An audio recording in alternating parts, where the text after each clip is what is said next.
ಇವಾಗ ನೋಡಪ್ಪ, ಇದು ಇನ್ನು 10 ವರ್ಷ ಅಲ್ಲ 20 ವರ್ಷ ಆದರೂ ಈ ರೋಡ್ ಹೋಗಲ್ಲ. ಈ ರೋಡ್ ವ್ಯವಸ್ಥೆ 30 ವರ್ಷದಿಂದ ಯಾರು ಬಂದು ಎಲ್ಲರೂ ಅರ್ಶನ್ ತೋರಿಸ್ಬಿಟ್ಟು ಓಡಾಯ್ತಿದ್ರು. ಮಾಡೋಕ್ಕೆ ಆಗಲಿಲ್ಲ.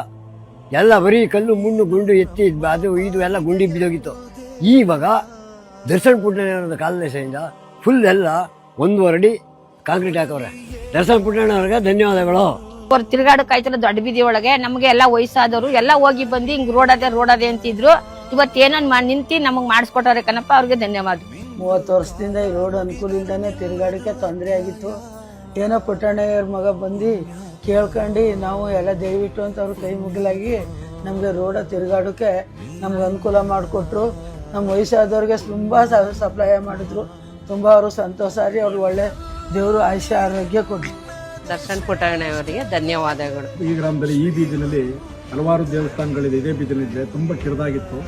ಅದನ್ನು ಅಗಲೀಕರಣ ಮಾಡಿ ತುಂಬ ಹದಗೆಟ್ಟು ವಾತಾವರಣ ಇತ್ತು. ಅದನ್ನೆಲ್ಲ ತುಂಬ ಅಚ್ಚುಕಟ್ಟಾಗಿ ಭಾರಿ ತುಂಬ ಕ್ವಾಲಿಟಿಯುತವಾಗಿ ಒಳ್ಳೆ ಗುಣಮಟ್ಟದಲ್ಲಿ ಈ ರಸ್ತೆನ ಜೀರ್ಣೋದ್ಧಾರ ಮಾಡಿದ್ದಾರೆ. ಈ ವಿಚಾರವಾಗಿ ಹದಗೆಟ್ಟಂಥ ಸಂದರ್ಭದಲ್ಲಿ ನಾವು ಶಾಸಕರನ್ನ ದರ್ಶನ್ ಪುಟ್ಟಣ್ಣಲ್ಲಿ ಭೇಟಿ ಮಾಡಿದಾಗ ಮಾಡ್ಕೊಡ್ತೀವಿ ಅಂತ ಹೇಳಿದರು. ಅದಕ್ಕನುಗುಣವಾಗಿ ಆ ಮಾತನ್ನ ಉಳಿಸ್ಕೊಂಡು ಅನುದಾನ ನೀಡಿ ನಮಗೆ ಈ ಕೆಲಸನ ಹಾಕ್ಕೊಟ್ಟಿದ್ದಾರೆ. ಅವರಿಗೆ ತುಂಬ ಧನ್ಯವಾದಗಳು. ಗ್ರಾಮದ ವತಿಯಿಂದ ಧನ್ಯವಾದಗಳನ್ನು ಹೇಳ್ತೇನೆ. ಈ ರೋಡ್ ಯಾರು ಸರಿಯಾಗಿ ಮಾಡಿಸಿರ್ಲಿಲ್ಲ ಅಷ್ಟು ದಿವಸದಿಂದ.